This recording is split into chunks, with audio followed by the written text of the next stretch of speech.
So hi everyone, my name's Kim. I use she, her pronouns. I am a genetic counselor in Boston. So right now I'm of course doing the fellowship, and also I work as an assistant professor in the genetic counseling program in Boston. Um, yeah, and I do a bunch of research projects also as part of my job. Cool. I'm Emily Glanton. My pronouns are she and her. I, in addition to the fellowship, am the associate director of the Undiagnosed Diseases Network Data Management and Coordinating Center, which is in Boston. I work remotely from Southern California. So we'll go ahead and get into it. This recording is really just to give people a sense of like some of the common questions we think you might ask. So we'll just take turns asking each other questions and answering from our experiences as the first two fellows in the University of Minnesota GC First Fellowship. So Kim, why did you pursue this fellowship? Yeah, so I pursued this fellowship because I do a lot of research in my current job, both with students as a mentor, and then I was on a couple of grants. But I felt myself hitting a wall in terms of what I knew about research methodologies, what I was able to advise students on, what I was able to do in my own research projects, because I only knew the one research method of the one project that I did in graduate school. And so I felt really confined to that research method.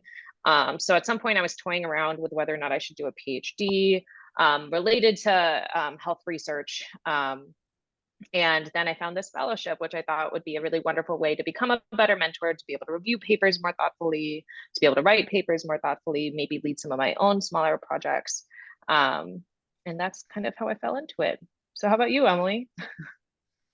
It's funny when you said like hitting the wall. I feel like that's I use a different phrasing, but like that's exactly how I felt about it too. I feel like I hit like a ceiling is how I have described it in the past. So it's interesting that we have had the same experience. Yeah, I think maybe we'll just specify that Kim and I are both about 6, 7 years out of grad school. So have been doing research for a little while, but was really just feeling like I was reaching the limits of my training from GC school, that I knew how to execute projects. I've done a lot of project management type work. But in terms of like designing a project or choosing how we should do a project, I really felt like I was at the end of my like expertise and knowledge on that. So that was my main reason. I had toyed with the idea of doing a PhD over the years, but really in recent years had decided against it in terms of like time commitment, quality of life, things that I was perceiving. So I was actually, I had thought that I was done with any additional training, and then this fellowship got created, and it really just met all of the kind of things I was looking for, like you described, of the additional training in research methodology, additional mentorship and research training, and just feeling like after doing this fellowship, I'd be able to do more in research and gain like lots of different skills that we just didn't get the time to do in GC school. Yeah, so Emily, did it meet your expectations? How's your experience been overall with the fellowship? It's been very good. We're like a year and 4 months into the 2 year part-time program.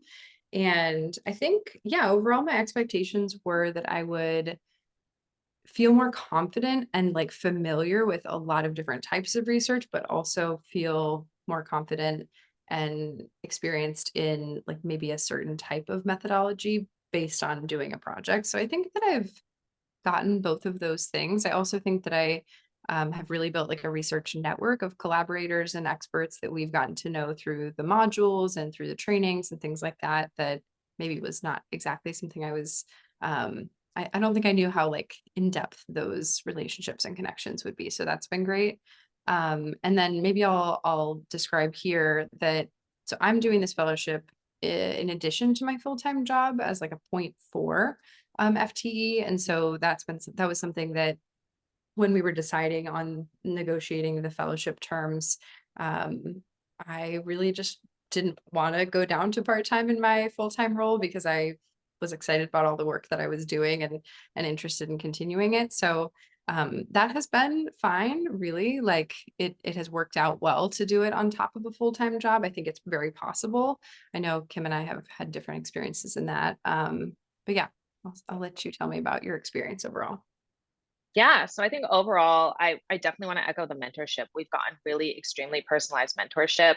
In the first year, we had different modules every month, led by genetic counselor researchers, some led by researchers in other fields, which has been really cool to kind of see how genetic counselor researchers have kind of revolutionize research within the GC field, and also how people have been doing research in other fields and how we can collaborate more. And I'd say each of those people we've gotten closer relationships with because it was so personalized and we're meeting 2-on-1 with these instructors, or sometimes there were 2 instructors for a module. And they really catered it to whatever we wanted to talk about in our own research interests. So we got to really develop some of our own research questions.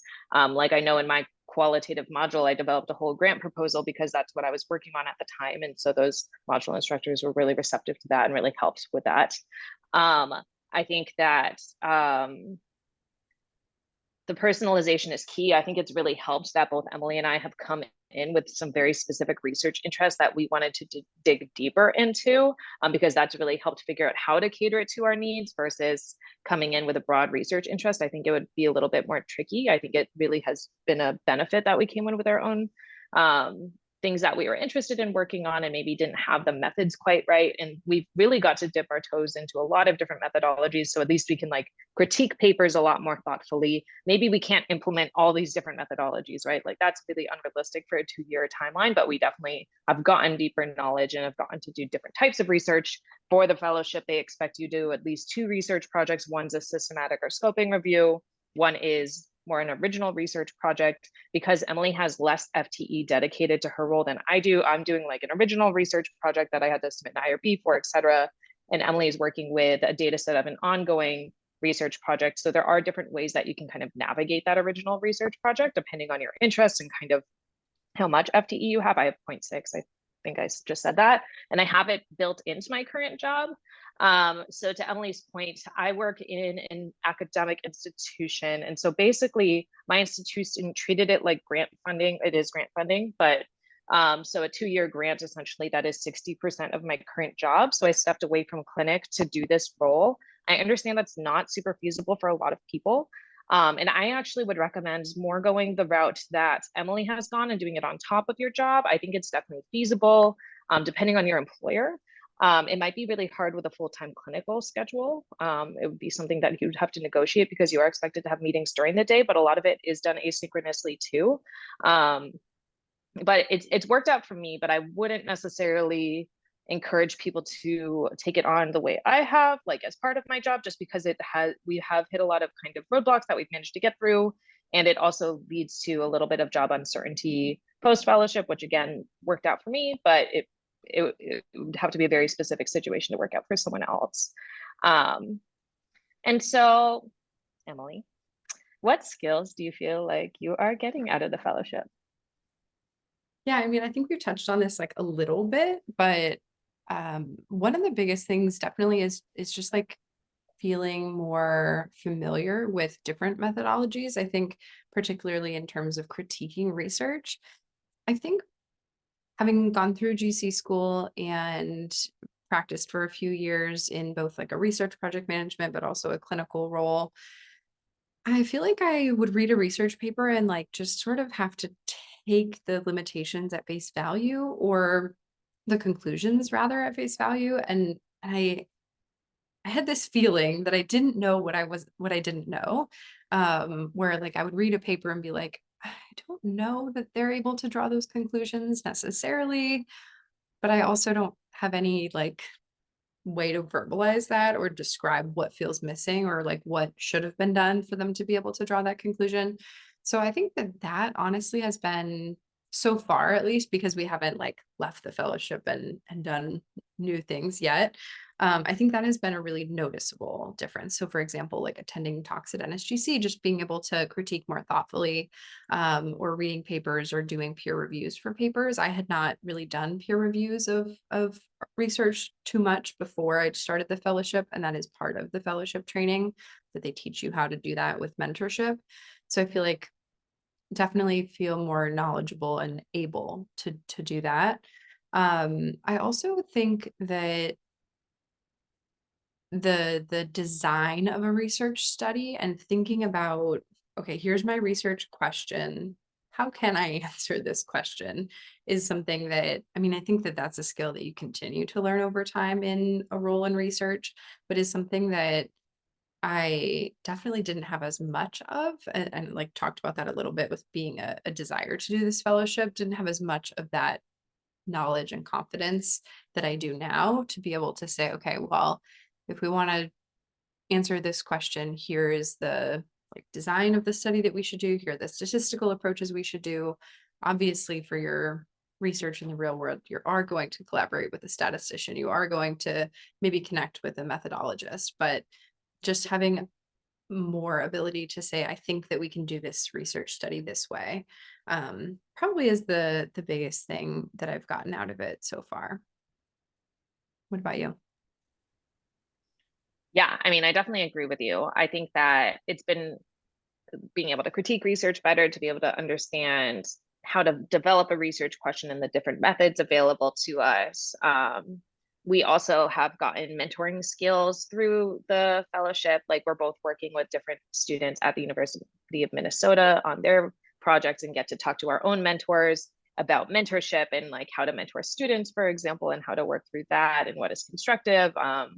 And we've also got to do a bunch of random pet projects. You know, the fellowship really leaves it for personalization. So we got to write up this paper on community engaged research because me and Emily just happened to be really struck by that module and really enjoyed our conversations in that module, and it turned into a published paper. And so getting experience writing and with a peer review process and kind of working with mentors through the peer review process. We're also working with our mentors towards reviewing papers that are going through real peer review. So they're reading our reviews and seeing if they align with them and seeing what else they might add to those reviews. So really becoming more, you know, useful and constructive consumers of research in that way too.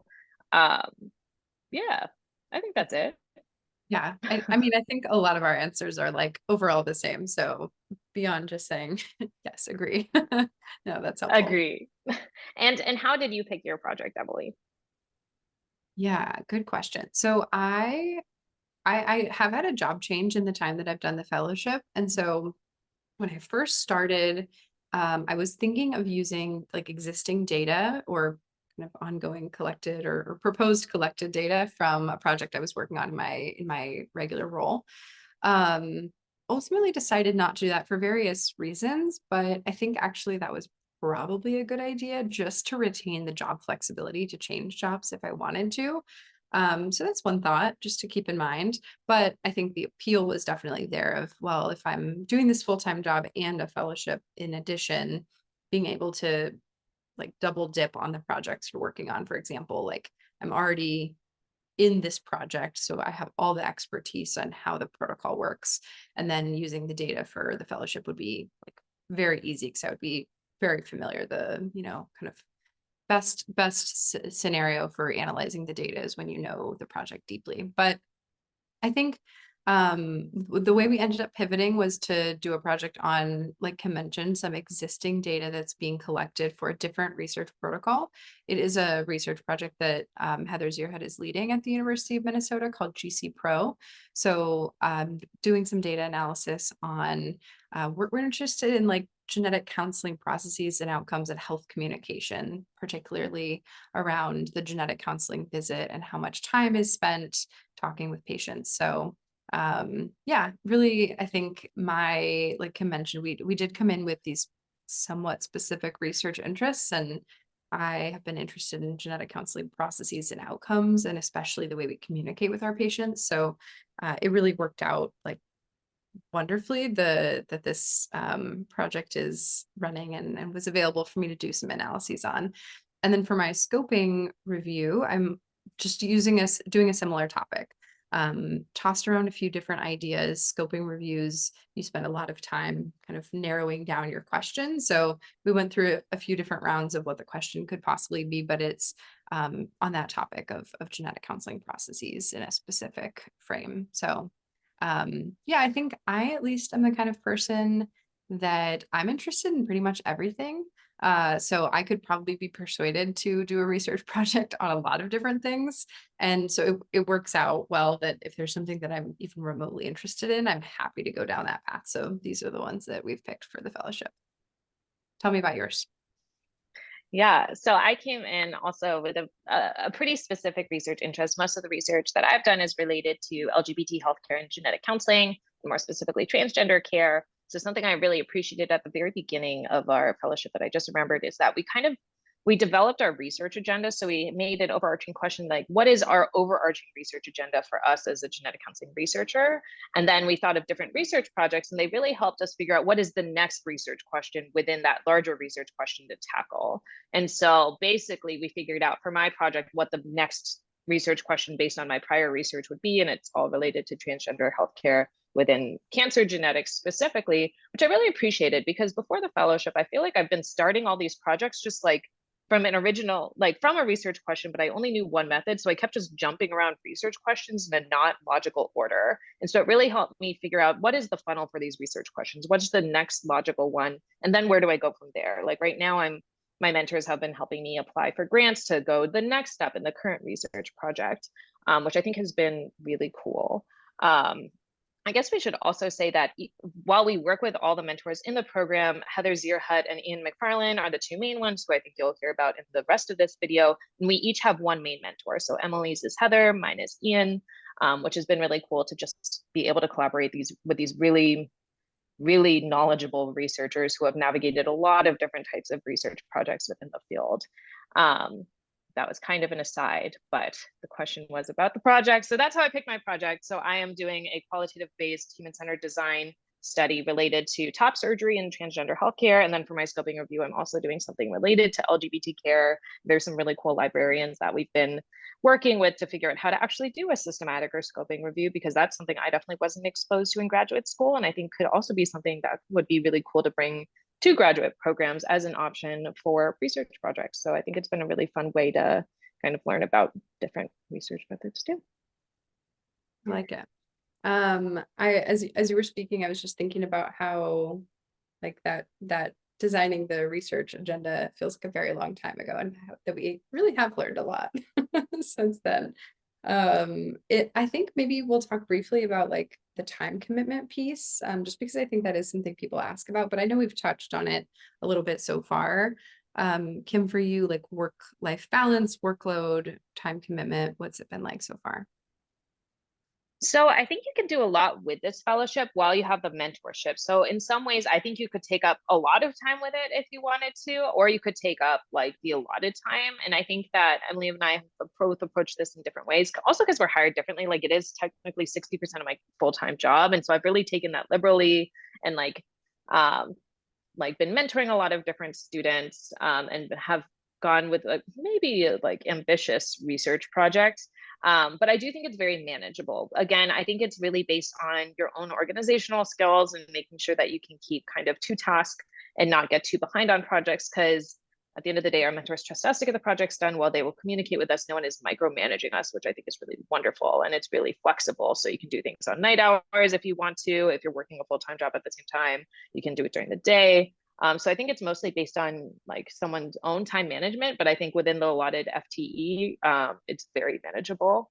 And it varies month to month. Like some of the modules have more assignments than others. And in the second year, it's mostly self-directed because it's mostly doing your own research projects, kind of like genetic counseling graduate school. The first year is a lot more like didactic classes. Second year is more rotations. It's kind of similar in terms of that formatting. I don't know if Emily, you feel the same way. Yeah, I think at least in the first year we had more like structured time. So with the modules, we've had meetings with the trainers that were teaching the module. We have less meetings, I would say, in our second year, but more of our own project work to do, since the projects kind of really do kick off in the end of the first year.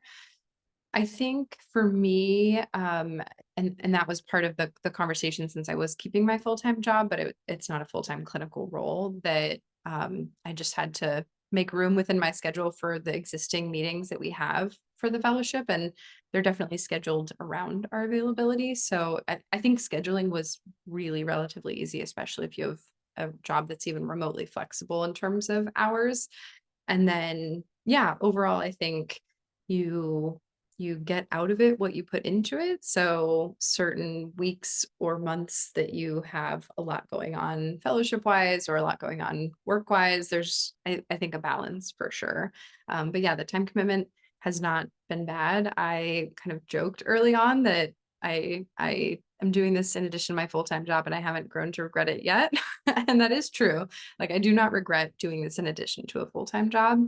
Again, it's the 0.4 FTE, which is about 16 hours or so a week, which I think you just really do have to mind your own time management. And one thing maybe that I'll just mention here is that in the second year, we're enrolled in a faculty development course through the fellowship. And that is, they have like monthly modules on different aspects of time management, especially from a faculty kind of point of view.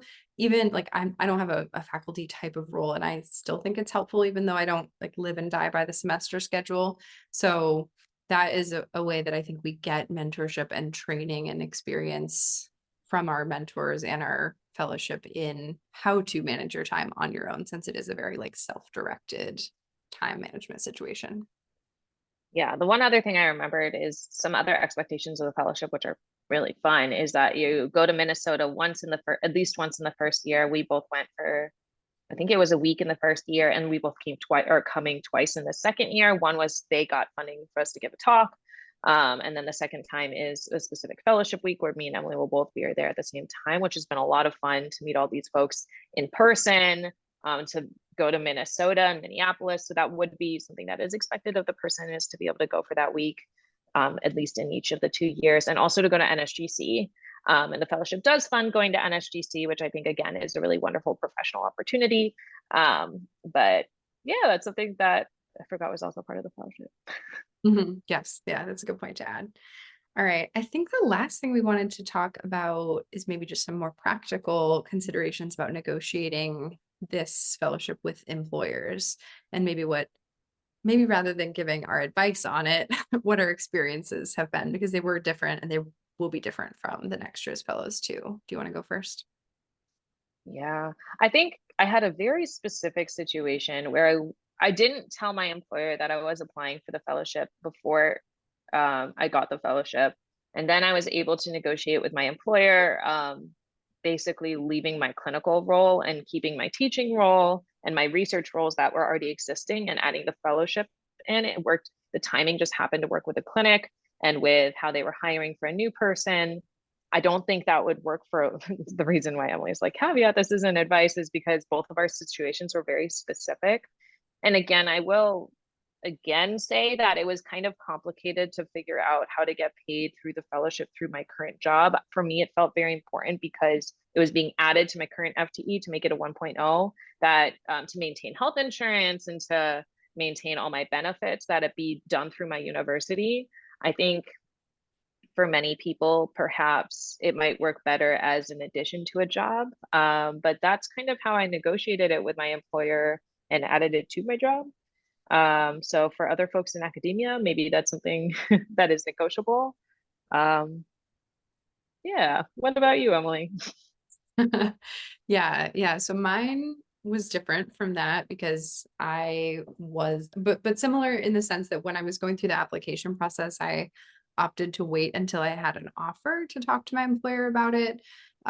Just because I felt like that made more sense from like starting the conversation with the employer.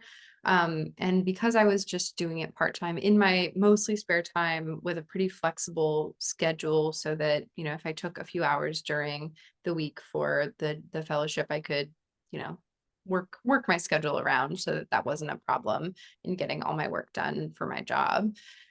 That really just talk to them, say, hey, I have this great opportunity. I'm, planning to take it. Are there any things that we should talk about managing my time or managing my schedule and things like that? So I was hired by the University of Minnesota as an employee. So I get my paycheck directly from the University of Minnesota. So it's like a totally different kind of setup or system than Kim's is. But I think overall, this is a question that comes up for people because I think most likely nobody is, quitting a full-time job to take on this fellowship. So maybe my main point of advice is that this is something that employers do all the time, is negotiate things like this. So going to your employer with confidence that we'll find a way to figure it out. And I think particularly trying to pick a strategy that is the easiest in terms of like setup and onboarding for that process, probably is a good idea if you can do it that way. Yeah. Yeah. Um, and I'm wondering, do you have any parting words that you want to leave our audience with after I think this like 25-minute video that we've recorded for them? Yeah, we really thought this would be shorter. I think goes to show that one, we can talk forever about research and the fellowship, but also that there are a lot of questions about this that come up. So I think the main thing is like we're very available if you want to talk with us directly. We're hoping to have some time for one-on-ones if you'd like to schedule, because I think some of your questions that we didn't talk about today might be best addressed one-on-one, but also maybe some of the things we talked about today you'd like to hear more about. So we are available as a resource for you. I think overall, I would really encourage anyone who's interested to think about applying, because this has been, when it first came out and I was thinking about applying, I was kind of having that feeling of like, I really think I should apply, but like, oh my gosh, I wasn't thinking about going back to school or like doing more training, and felt a bit unsure if I should take the leap or not. And I think once I really sat down and thought about like, what are the goals of the fellowship and the objectives, and like what are fellows expected to know and learn by the end of it, and that really did line up so well with things I was hoping to get out of some type of an additional training. It just made a lot of sense. So if you're thinking about it, would definitely recommend you go ahead and apply. Yeah, I definitely echo all of that. If you're looking for an opportunity to learn more about genetic counselor research, maybe you are involved in some research already and you're really looking for more opportunity to expand that, this is a really personalized, flexible, wonderful experience. And I would highly recommend it to really any GC who's thinking about applying. So feel free to talk to one of us. I know that Heather and Ian will also have hours to talk to. And so get a good feel for it before you apply. But yeah, looking forward to talking to some of you. And thank you so much for watching our video. Thanks.